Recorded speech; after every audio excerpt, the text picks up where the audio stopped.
Shabbat Shalom. You are what you eat. It's easy to distinguish between holy time and secular or mundane time. Holy time is a holiday, it's time spent praying, or it's time in the synagogue. Mundane or secular time is most of our day. It's at work, running errands, driving the car, preparing meals. But does there have to be such a distinction? In this week's Parsha, we read about some laws of kashrut, and begins with a simple introduction.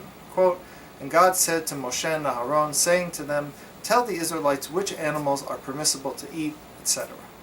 Rabbi Levi Yitzchak of Berdichev is troubled by the seemingly inconsequential repetition of the phrase to say.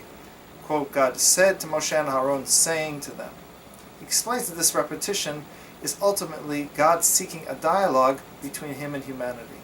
Not just God making pronouncement, but God wants our response as well. God's words are pure, and God wants our words to be pure. And in order for our words to be pure, what enters into us also needs to be pure, and thus he teaches why we get the laws of kashrut. What I find important is the idea that God desires a response from us, and the reminder that the little things that happen and shape every part of our day shape who we are. God is calling us to be pure and interact with God, and teaching us that that requires focusing on every aspect of our lives, that we shouldn't make such a distinction between holy and secular time.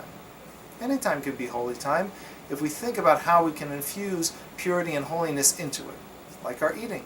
Eating can be thought of as simply finding fuel for the body, but God is teaching us to see it as a holy action and to make sure that our food is pure.